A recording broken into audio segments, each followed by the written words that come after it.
Hello there, folks. I'm Dan Brown from sortofinteresting.com, and today you're joining me as me and a friend head up to have a look at some of the curiosities and interesting features of the Brigunton estate, which is right on the border of Oswestry, my hometown.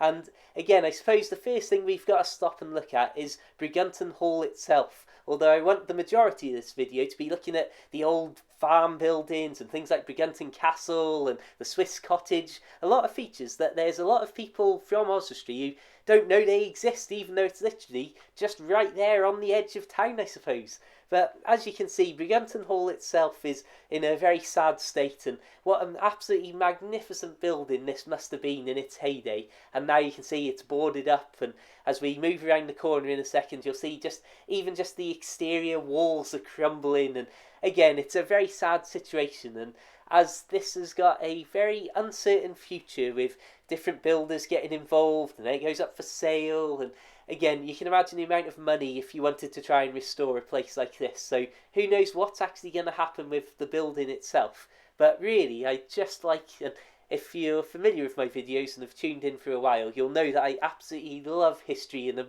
obsessed with the past. So I love to take opportunities like this to try and get as many little pictures and video clips to just document this time and place in history for people to look back on in the future, hopefully, and go, oh, that's what Brigunton Hall was like. Wow, look at that. Flipping heck, how people used to live in the old days, and how it all fell apart by the modern era of cell phones and smartphones and cameras everywhere you looked, so you could actually record these things. But again, I just like to take a few little pictures here and just show you some of the little features. And again, I mean, what a beautiful place this was once upon a time, and now it's got that almost sad, eerie air.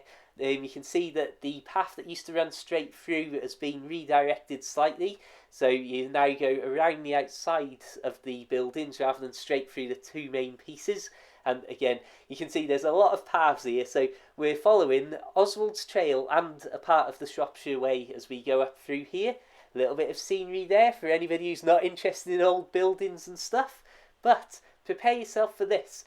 This is Brigunton Castle that you're looking at. No, honestly. And once upon a time, I believe this was made into a garden feature of the main hall itself. So not only a huge place, as you can imagine, but having things like this in your enormous walled gardens. And well, this wasn't in the walled garden, but I'm just rambling here, so I'll just let you enjoy some of this scenery. We've got this little tunnel that goes through Brigunton Castle itself, just a little tiny mound with a tunnel in, basically.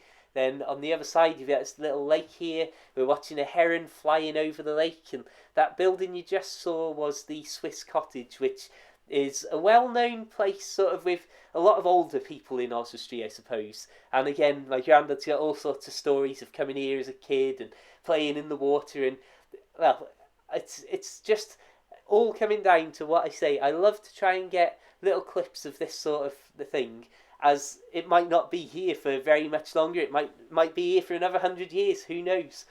This is the view from that little bridge on the lake, and then from down lower on that lower part of the lake we were looking at then from the bridge, if that makes sense, we've got this absolutely beautiful little waterfall. And I remember years and years ago hearing of this place and it being described as somewhere that fairies might live, which is pretty accurate. So if we leave the Swiss Cottage and the big lake there, move up to some of the old buildings that are associated with like the farm buildings and that. Now again, these are not the sort of places you want to go into, obviously, and equally definitely not the sort of places you want to climb up. You saw those stairs. But I will say here as a random note, how useful is a selfie stick?